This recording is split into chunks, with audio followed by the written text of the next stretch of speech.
This is CBS 42's Friday Football Fever, sponsored by Southeast Grain and Hoist.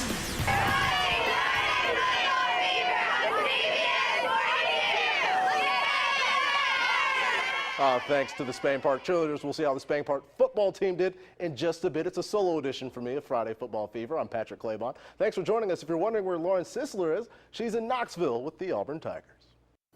The last time Auburn played Tennessee was here at Neyland Stadium back in 2009. Auburn, now ranked 9th in the BCS, arrived at Neyland Stadium this afternoon for a quick walkthrough. Now, when you ask head coach Gus Malzahn about the game plan, it doesn't always sync up with what you prepare for, as was the case last week against Arkansas.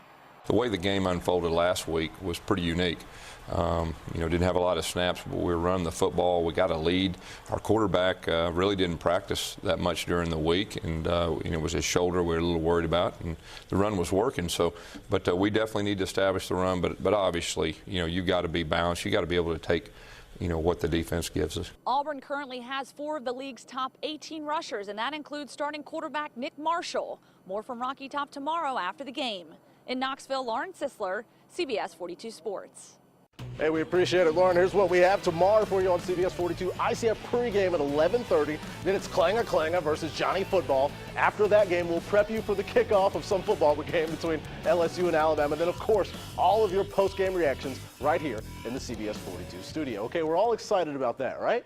Pause, center. Time for high school football playoffs. To Hoover we go. To start everything up, we start the playoff action with the defending state champs at home playing host to Huntsville. The Bucks fancy early on Statue of Liberty.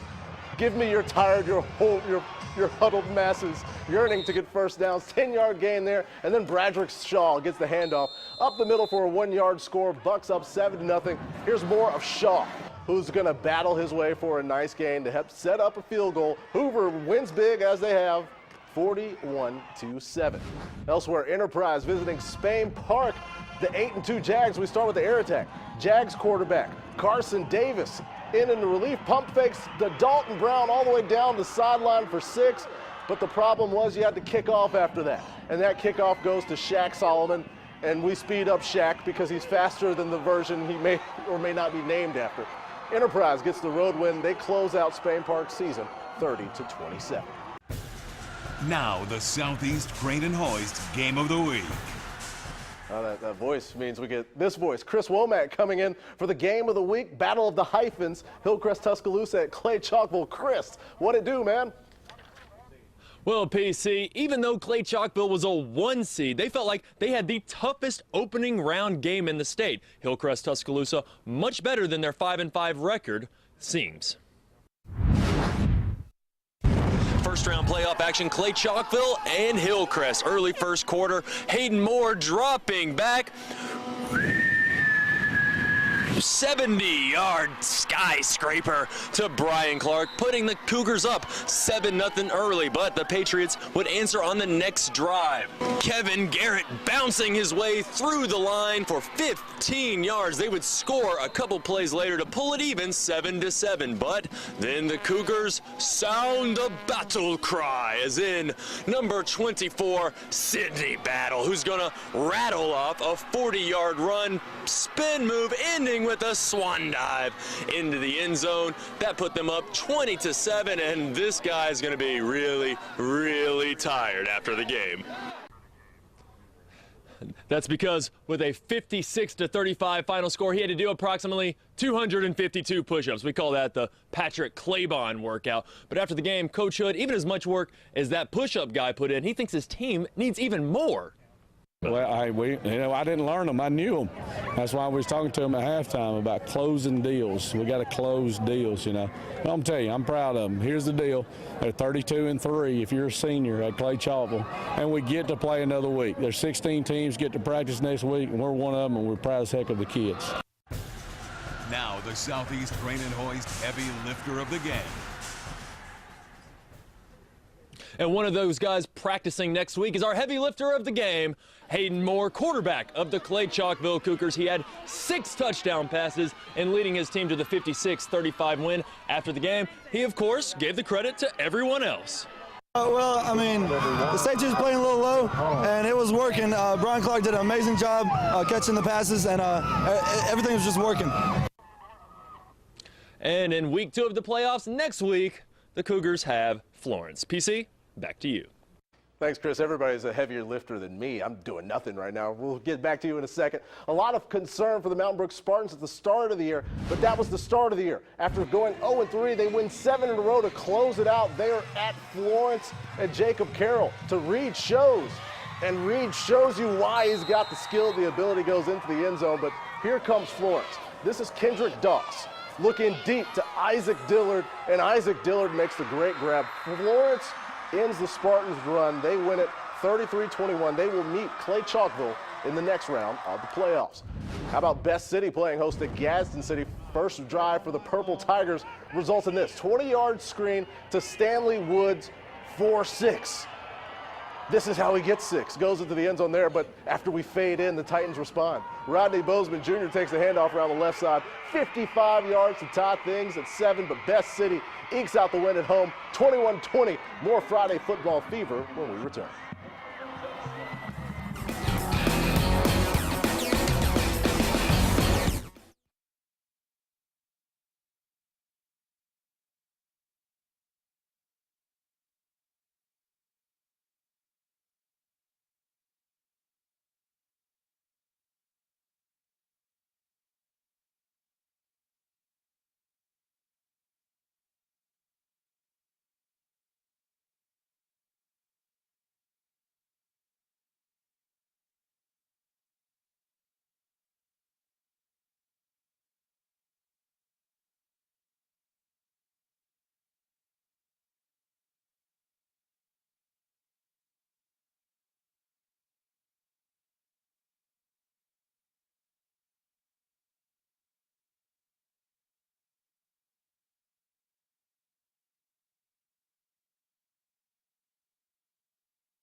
It's time for the Alpha Fan Cam. We love the fans, and the fans love the Alpha Fan Cam. Why else would they be right here with you, folks?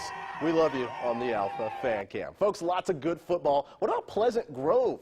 They're at home tonight trying to get a playoff win against Etowah. Already a 28-0 Spartans when Jake Sloan hits Alex Reedy. Alex Reedy is ready in the end zone. Such goal. Sloan was not done. Here he comes out of the shotgun, which is a football formation and not a weapon, but he's a weapon. Look at he breaks the tackle, 44 yards. Spoiler alert, he scores a touchdown. 40-0, Spartans win, and coach says the team can play even better. I thought we played real well defensively, and you know, offensively, anytime you don't give up any points, you got to feel good about your defense. And I thought we really came out and played, had a good plan against them. I think we could have scored like 2 more times, like my coach Cassidy said. And sky's the limit for our offense, you know. Yeah. 40 touchdowns. They want 40 points. They want more touchdowns. All right, to center points we go. Athens coming in. You could say this one was a coin flip, folks. See what I did there because they're flipping a coin. Heavily contested. Here's center points. Antonio Johnson with a big 3rd down stop.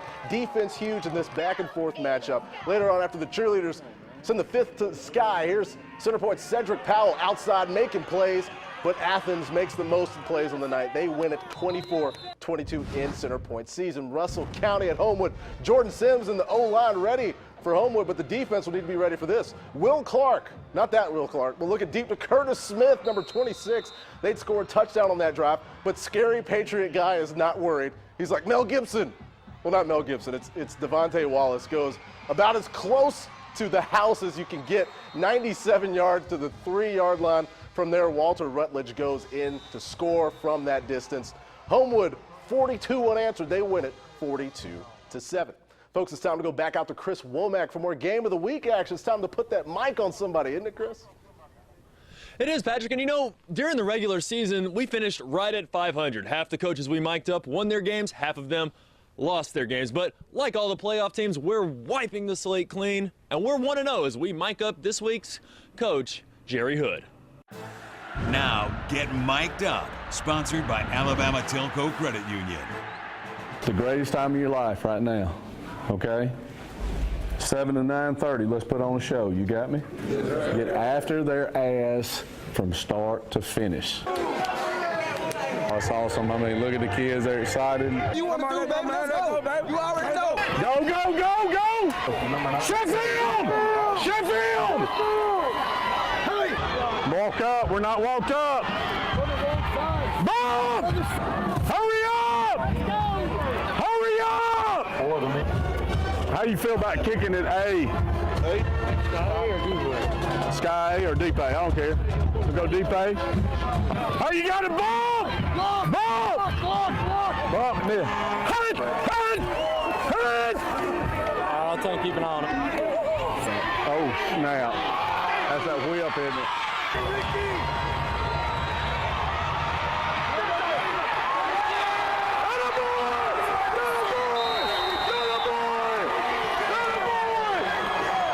We believe in the work.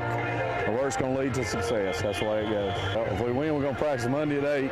If we lose, I'm going to sleep Monday at 8. And hey, PC, how about this? After the game, I told Coach Hood that Florence had won their game, and he cracked a wry smile, and he said, I guess we got lucky twice. We just got all their game tape in tonight. So, PC, he might be working as late as us. Absolutely. Thanks so much. If Coach Hood didn't get you fired up, I don't know what does. Folks, we got another game that gets special interest as we say goodbye to Chris. We bring in Melissa Kim Hartselle visiting Pinson. It was a good one, right? Oh, yeah, Patrick. A big 5A matchup that wasn't as one-sided as we expected. The 8-2 Tigers of Hartselle taking on first half Indians down by a touchdown. Pinson Valley quarterback Brooks Garrett throws it up. Nick Gibson takes it in the end zone, almost takes down a photographer with him. Don't want to be that guy. Ties the game up at 7. Later, Indians with the ball. Garrett using his arm again. Perfect pass, but to the wrong guy. Zeth Malcolm picks off the pass, picks up about 10 yards in the process. Ensuing drive, Jake Tiffin rolls to his left, tosses to Tobias Mitchell. Hartselle takes the lead 17-13, but Pinson Valley would come back and win by a field goal, 23-20, the final score. And to find out who Pinson Valley will take on next week, we go back to PC in the studio for the winner of Fort Payne and McAdory.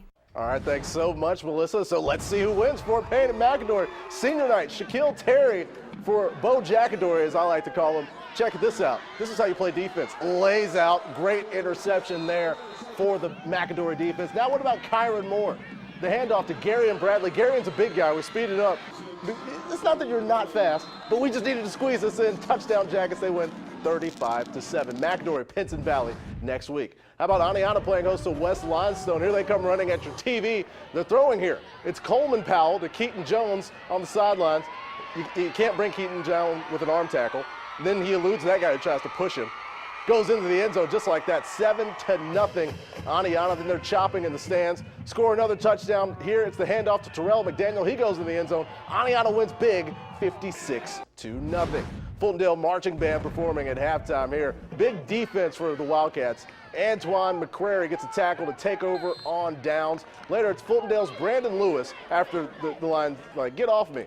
And then Lewis is, get off me. Goes to the house, 20-0. Wildcats would be the final. They shut out Lexington. Folks, a lot of great football tonight. We've got more great football coming up for you tomorrow. LSU and Alabama, Auburn at Tennessee. We'll have post-game reaction from both of those games all day for you right here on CBS 42. Join myself and Jim Dunaway 11:30 tomorrow for a special edition of ICF pregame. Then, of course, we get you ready for Bulldogs versus Johnny Football. And then game of the century, it's the game of the day tomorrow, LSU and Alabama. Join us all day for coverage. Thanks for watching Friday Football Fever.